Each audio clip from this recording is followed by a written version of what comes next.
Assalamualaikum warahmatullahi wabarakatuh. Waalaikumsalam warahmatullahi wabarakatuh.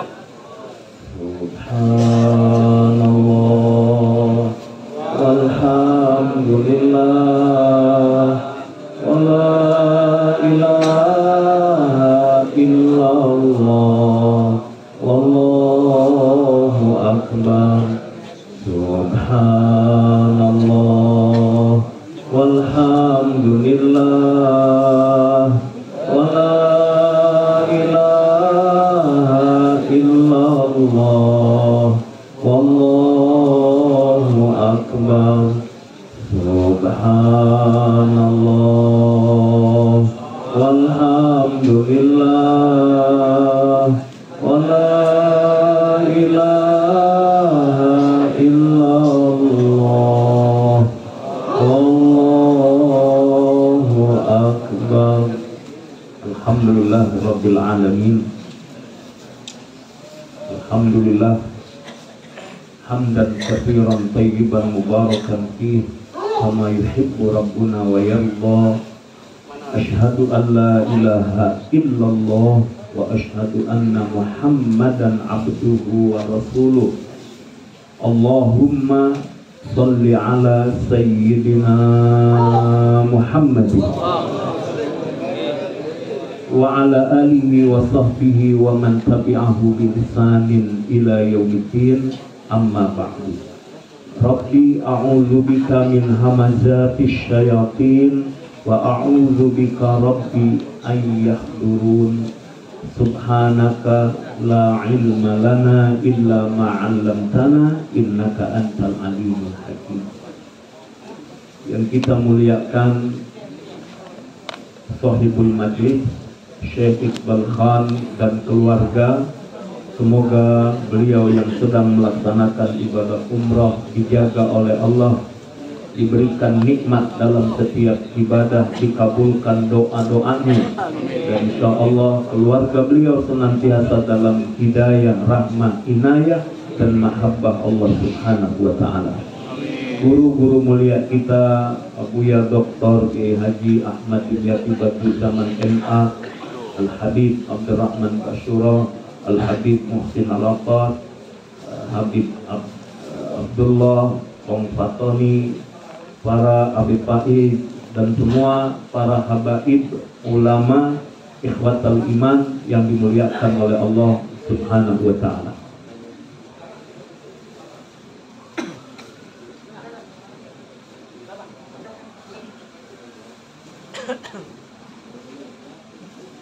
Alhamdulillah, di malam Jum'ah ini Allah bahagiakan kita kembali kumpul di taman surga.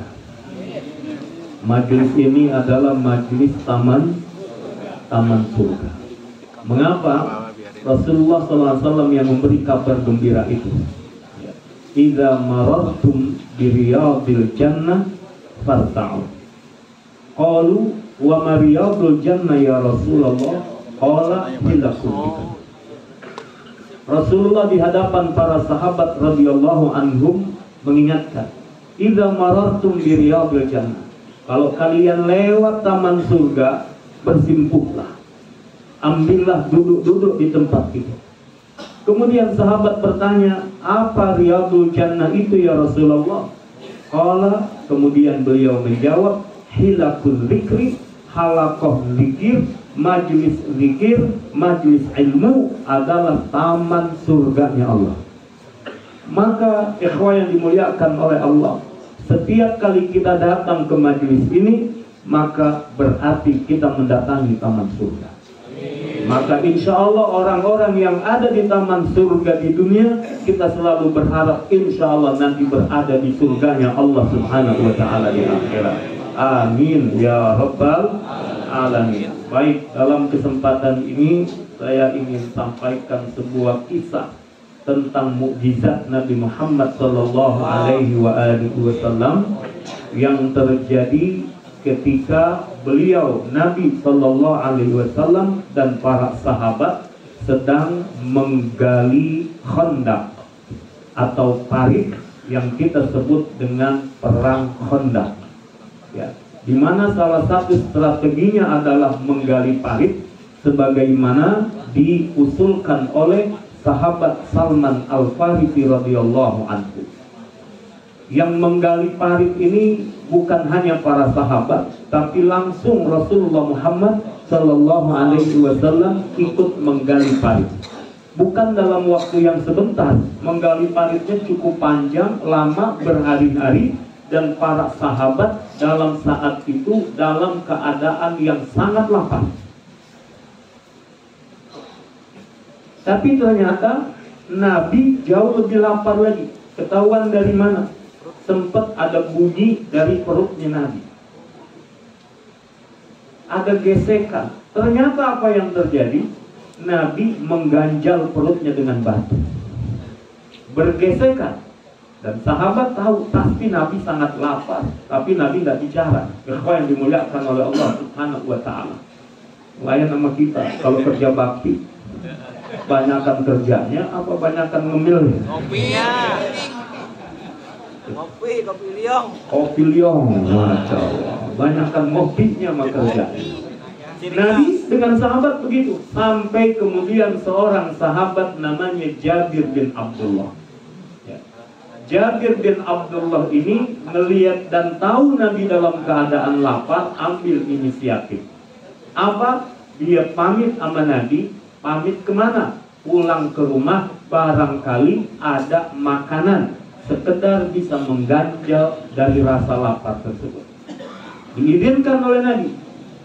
Pulang ke rumah, ketemu sang istri, kemudian bertanya, ada nggak makanan? Kata istrinya, ada, sekedar secangkir gandum dan juga ada anak kambing yang kecil. Akhirnya apa? Jabir senang. Ayo masak. Kenapa? Nabi SAW dalam keadaan lapar, nanti kita jamu Nabi. Allahu Akbar. Istrinya senang. Kenapa? Yang mau dijamu adalah Rasulullah Muhammad Sallallahu Alaihi Wasallam. Ini kira-kira jamaah nih, kalau yang datang para masyayikh, para guru datang ke rumah, kemudian para guru berkenan mau makan di rumah kita, senang apa enggak?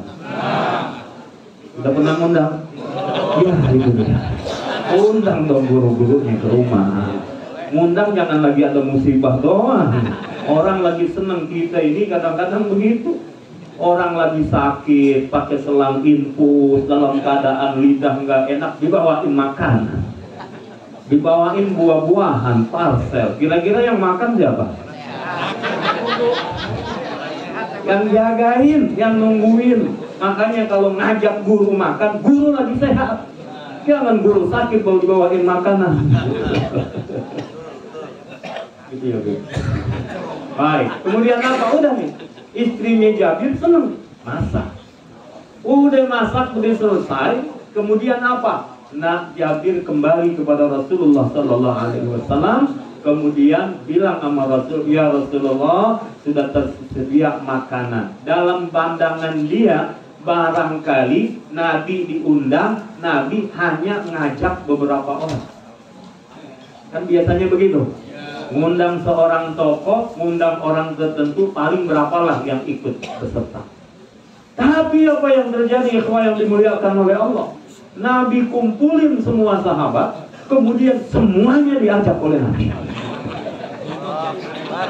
Ini kalau jamaah majlis ini berapa? 500 orang.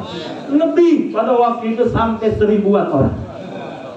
Semua dikumpulin nama Nabi, diajak ke rumahnya sahabat Jabir bin Abdullah radhiyallahu anhu. Mulai kelihatan Jabir mulai agak. Kira-kira saya tanya, kalau kita bikin acara lah walimah buat anak misalnya, bukan walimah kita ya, walimah buat anak, ngundang 100 orang, kira-kira nyiapin konsumsinya berapa? 250. Kan? Minimal 2. Kenapa? Yang datang kita undang 1, bisa jadi yang datang 2, bahkan 3. Ikhwah yang dimuliakan oleh Allah. Akhirnya Nabi tahu keadaan Jabir. Kata Nabi apa? Nabi, jangan diapa-apain dulu itu makanan, jangan dibuka dulu tutupnya, jangan diapa-apain sampai aku datang. Ulang Jabir ke rumahnya, lapor sama istrinya. Aku udah kasih tahu Rasulullah. Istrinya senang. Tapi Jabir bilang, Rasulullah datang sama semuanya. Allahu Akbar. Tuh kan? Akhirnya apa? Istrinya cuma tanya, apa yang dipesan oleh Rasulullah? Ya, Rasulullah pesan, jangan diapa-apain, jangan dibuka dulu sampai Rasulullah datang. Mereka ikuti itu sampai apa yang terjadi, ikhwah yang dimuliakan oleh Allah Subhanahu wa taala. Rasulullah membagikan makanan itu dan subhanallah, semua kebagian. Semua bisa menikmati makanan yang dimasak oleh keluarga Jabir bin Abdullah. Bahkan untuk keluarganya Jabir masih ada yang tersisa, diperintahkan untuk dibagi-bagikan lagi kepada yang lain. Allahu Akbar. Allahumma salli ala Sayyidina Muhammad wa ala ali Sayyidina Muhammad. Inilah di antara mukjizat Nabi Muhammad sallallahu alaihi wasallam. Makanan dibuat cukup untuk sekian banyak sahabat radhiyallahu anhum, dan ini terjadi pada Rasulullah Muhammad sallallahu alaihi wasallam. Buat kita hari ini, Bapak Saudara yang dimuliakan oleh Allah Subhanahu wa taala, kan Allah sudah ingatkan, kulu washrabu wala tusrifu. Makan, minum, jangan berlebihan. Maka makan bukan sebanyak-banyaknya, ya. Makan bukan sekedar hanya mengenyangkan perut, tapi dalam makanan ternyata ada keberkahan. Bahkan kalau kita baca hadis Rasulullah SAW yang diriwayatkan oleh Imam Muslim, ada yang menarik. Pernah nggak kita ngerasain makan kemudian diampuni dosa-dosanya oleh Allah? Hebat nggak? Islam ini luar biasa. Hebat. Mengapa? Urusan makan saja bisa menjadi jalan mendapatkan ampunan dari Allah Subhanahu wa taala. Gimana caranya? Nah, disebutkan dalam hadis Rasulullah Muhammad sallallahu alaihi wasallam, ya, man akala ta'aman, orang yang habis makan, kemudian dia mengucapkan alhamdulillahilladzi at'amani hadza wa razaqanihi min ghairi haulin minni wala quwwah, ghufira lahu ma taqaddama min dzambi. Siapa yang makan, selesai makan kemudian dia mengucapkan alhamdulillah, alhamdulillahilladzi at'amani hadza, segala puji milik Allah yang telah memberi aku makanan ini, wa razaqanihi min ghairi haulin minni wala quwwah, dan Allah telah memberikan rezeki itu kepadaku tanpa aku harus berlelah-lelah bersusah payah. Ghufira lahu ma taqaddama min dzambi, karena dia memuji Allah, karena dia membaca doa ini memuji Allah, maka ghufira lahu ma taqaddama min dzambi, dosa-dosanya diampuni oleh Allah Subhanahu wa taala. Enaknya makan dapat ampunan dosa. Jadi kalau begitu banyak-banyak memuji Allah. Bukan banyak makannya, ya. Banyak memuji Allah Subhanahu wa taala, ya. Mengapa? Karena makan kemudian membaca alhamdulillah memuji Allah. Kenapa? Kita bisa makan karena Allah yang memberikan itu kepada kita. Bapak Saudara semua yang dimuliakan oleh Allah, banyak makanan belum tentu semua milik kita, walaupun udah di depan kita. Makanan terhidang banyak, kadang kita udah milih-milih sekarang. Ini kolesterol, yang ini bisa asam urat, nah, yang ini gula. Jadi apa yang dimakan? Ikhwah yang dimuliakan oleh Allah Subhanahu wa taala, maka jangan lupa sambillah mulai makan membaca nama Allah Subhanahu wa taala, membaca bismillah. Insya Allah bisa menjadi obat, insya Allah bisa membawa kebaikan, insya Allah menjadi energi buat kita ibadah kepada Allah Subhanahu wa taala. Maka jangan lupakan, setiap kali makan, setiap kali minum, mulai dengan bismillah. Yang kedua, ketika makan, minum, jangan lupa bahwa apa yang ada itu adalah rezeki dari Allah. Maaf kalau kita lihat ada orang-orang tertentu masukin makanan ke mulut aja susah. Ada kan orang tangannya mau dimasukin, ternyata belok. Ya. Ada orang sudah dimasukkan ke dalam mulut, nggak bisa ngeluh. Ada udah masuk ke dalam sini, kemudian tidak bisa dia dicerna dengan baik. Maka insya Allah, sambillah dengan kita menyebut nama Allah, Allah berikan keberkahan kita pada makanan itu. Maka bersyukur kepada Allah setiap luqmah, setiap suapan kita ini, insya Allah ada berkah dari Allah. Maka nikmatinya gimana? Dengan memuji Allah Subhanahu wa ta'ala. Bisa makan, alhamdulillah. Mudah-mudahan apa yang masuk menjadi energi buat ibadah, menjadi energi buat berjihad, menjadi energi buat berdakwah. Ikhwan yang dimuliakan oleh Allah Subhanahu wa ta'ala, sampai diingatkan nanti suatu saat makanan kita adalah seperti makanan penduduk langit. Rasulullah ditanya, ya Rasul, bukankah berbeda penduduk langit sama kita? Malaikat kan nggak makan kayak kita. Malaikat nggak ada yang bawa beras. Jadi kalau ada yang menteng beras buat dimakan, bukan malaikat itu. Ya, malaikat makannya bukan nasi, bukan lontong. Ya, apalagi kita kalau belum ketemu nasi, lontong 3, bakwan 3, pastel 3, udah makan belum? Mesti ketemu. Padahal lontong nasi juga sama gitu ya, tetap aja nggak kaci kata orang Depok. Ya, nggak nendang.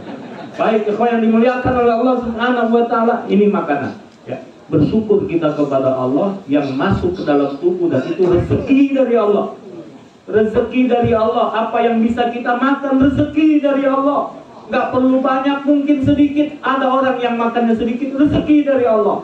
Gimana nanti makanan penduduk langit akan sama dengan kita makanan penduduk bumi? Di akhir zaman nanti, insya Allah mengenyangkan kepada kita kalimat tasbih, tahmid, tahlil, dan takbir saat kita membaca subhanallah walhamdulillah la ilaha illallah wallahu akbar. Dan ini sudah terjadi. Sudah terjadi di antaranya saudara-saudara kita yang ada di Gaza. Saya punya sahabat orang Gaza. Ya. Saya tanya sama beliau, terus gimana makanan antum hari ini? Apa yang antum makan? Ya nggak ada, dia bilang. Kami hanya memuji Allah. Kami bertasbih kepada Allah. Kami mengucapkan la ilaha illallah. Kami bertakbir. Itulah makanan kami. Dan kami masih tetap diberi kekuatan oleh Allah Subhanahu wa ta'ala. Allahu Akbar, Allahu Akbar, Allahu Akbar, walillahil hamd. Ikhwan yang dimuliakan oleh Allah, maka jangan sepelekan urusan makanan. Jangan sia-siakan apa yang Allah berikan nikmat itu kepada kita. Jangan berlebih-lebihan, jangan disia-siakan, dan ambillah kebaikan dari makanan dan minuman kita. Dengan apa? Dengan membersamai cara makan kita dengan menyebut nama Allah. Kalaupun lupa, bismillahi wal awwalu wal akhir. Lalu selesai makan, membaca doa juga, memuji Allah Subhanahu wa ta'ala. Mungkin yang umum kita hafal, alhamdulillahi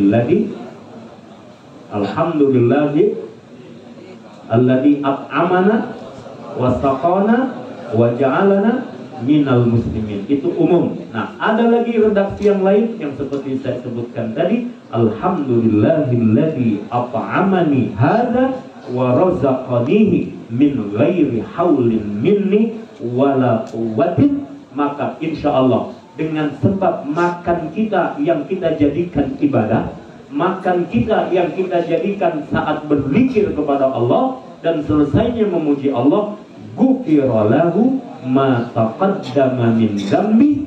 Dosa-dosa kita yang lalu, dosa-dosa kecil kita diampuni oleh Allah Subhanahu wa ta'ala. Maka jangan sia-siakan urusan makan ini, jangan disepelekan, tapi jadikan momentum buat berzikir kepada Allah dan momentum untuk mendapatkan maghfirah dari Allah Subhanahu wa ta'ala.